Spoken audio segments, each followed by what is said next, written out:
LOL, cringe. Everybody has done it. At some point or another, we've all posted cringe. But what I want to talk about today is how to get over it. Because unless we have an intelligent and healthy relationship with the fact that our content is evolving and changing, we're never going to develop our advanced aesthetic. So that's what's up today. Let me begin with this story. So when I first started watching fashion YouTubers, basically at some point the algorithm would introduce me to all the usual suspects. And I discovered Magnus. What I liked about Magnus's content was the thing that we like about most YouTubers that we fall in love with. His personality, his charisma, the way he interacted with his audience, the way that he acted on camera. Unlike a lot of people, Magnus was able to include a sense of like irreverence or humor when dealing with the world of fashion, and that's something that I related to. And while it was a part of Magnus's style to be self-deprecating or to kind of meme himself, there was, to my observation, a dark undercurrent that existed, especially near the end of the videos he made. It seems like Magnus would fixate on the mistakes that he had made in the past. Videos like my biggest Instagram regrets or, fashion regrets, I'll put them on the screen. And there's nothing wrong with saying, I regret this, but there is a type of language and a type of self-hatred that is destructive, and it kind of feels like, to my eyeballs, that that's what Magnus is doing. And even intermittently throughout his videos, it's stuff like, I shouldn't have dyed my hair pink, I shouldn't have shaved my head, I shouldn't have worn this woman's clothes, I shouldn't have done this or that. I don't know, long story short, what I'm trying to get at is Magnus no longer makes videos, and I can't help but feel like, to some extent, I mean, it is because he's a young man and he's doing what feels right, but I feel like there's an element of him feeling ashamed for the fact that he made choices that were bad sometimes, or he doesn't agree with now. And the reason I want to talk to you guys about this stuff is because of course you're going to make those mistakes. Of course you're going to make mistakes about your aesthetic and post things that in retrospect are cringe. If you don't take that first step, if you don't ever post cringe, you will never be able to develop your style and be able to articulate exactly what you want to express. So today's more or less like how to show some self-love while looking back on your past cringe. And I'm not gonna lie to you. I would be a liar if I said otherwise. This is hard to do. It's hard for me to talk about my own cringe because I cringe at it.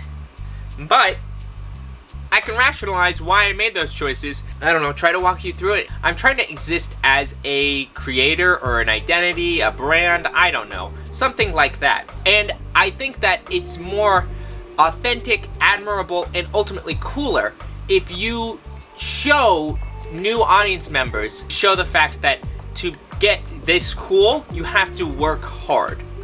And I think a lot of people hide that. So for a while, I did not want to delete any of my Instagram or hide any of my Instagram posts because I got nothing to run from, because I'm not afraid. The reality is, with Instagram, you have kind of like a split second to convince somebody that I'm cool and I've got content that you'd be interested in. It's natural to think they might just scroll up and down my Instagram. And if I don't put that right image in front of them, it just might not convert them, and I need more conversions.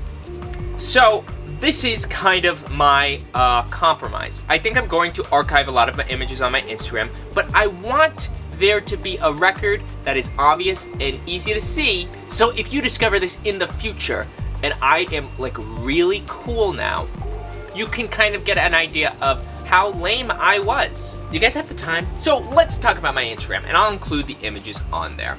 Like, one of the reasons that I've been interested in this advanced aesthetic idea is because I want to create better images on my Instagram that are authentic, that are original, that will compel people to watch my content. But I'm not there yet. We're working on it together. However, if we scroll all the way to the bottom of my Instagram, it's a site for sore eyes, good eyes. It's gonna hurt. Anyway, and it's not even that long ago. It's from like basically 3 years ago. And kind of as a disclaimer, me, the person of me 3 years ago, was different. I've learned so much, I've grown so much. The way that I see the world and like work on problems or like my own emotional intelligence has grown significantly. However, this guy and the guy from 3 years ago had a lot of the same ideas about like fine art, about design, about designers. I already knew a lot about fashion just being so interested in it. But what I lacked was kind of a self-confidence, a capacity to make any kind of good content, and a sentimentality, a sense of how I could find a space where I belong, or a space where I could be noticed on the internet. That's something I always wanted, but I wasn't exercising that part of my brain enough, so the content looks trash. Yabba dabba do. So the first things are these images that say Brave New Wear. This is garbage, it doesn't do anything. Then we've got the images. The first one is, it's tough to look at. And I wanted to wear this Supreme shirt to kind of say to that guy, you know what, whatever. Supreme strawberry shirt, like slim cut jeans and like Vans. The composition is trash, you don't see my head, I don't know why. Following image, still the same thing. Trash composition. And it's only until the third that we see an image that is acceptable. And if, like, the rest of the Instagram was this aesthetic, like maybe totally different shots, totally different situations, just like this aesthetic, it could work. But I did not do that. And then there's a lot of the same. It's like, there is so much where I'm like, oh my god, oh brother. Are those minimal jeans? They look like it. They might have been. I don't think they are. But what was I thinking with this? To be truth be told, I was wearing Supreme in these Instagram shots because I thought that I could capture people's attention with Supreme and then lure them into my own, like, I don't know, something else. But that is such an outrageously dumb idea because it's like people who want to follow you are going to follow you for what you're putting out. You can't trick people. And there's some, once I moved out of that one bedroom into my roommate's bedroom for shooting, there are some better pictures. And even if we keep scrolling up, so there comes a point where I'm like, I really want to take better pictures. I really want to work on this more, but I'm still shooting it in those dumb Supreme shirts. I don't know why. You know, it's like the compositions are better. I'm having my friend Chris help me, and a lot of these pictures are a lot better, but most of them are too melodramatic. I just had, it's like I had no clue. It's like sometimes you can be so smart at some things, like book learning, but other times you can be so dumb. Like, I can know everything about art, or like, a lot about art and design, but like have no sense into how I should apply that IRL in making my own content, and this is the example. I think my most recent images are better. I think they are more like me, and horrible. This one right here is a horrible, egregious offender. The second part are the videos. So, this is kind of more important to me. The way that you interact with a video is very different than the way you interact with a Instagram post.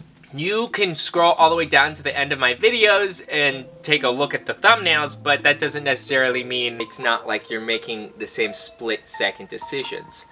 As of right now, I really don't want to ever hide one of my videos. I think. Don't hold me to it. The reason kind of being it's the same story. I definitely want people to see kind of how it's a growing curve. I don't think I would ever take a video down because my views have changed, so to speak. I don't really want to ever do that. I want to be kind of the accountability, and I want to also emphasize that I am the type of person who recognizes the fact that we grow and change. You know, unless, like, money is on the line, unless I'm making some kind of business deal or something, I really don't want to ever take those down. So, let's go into the videos.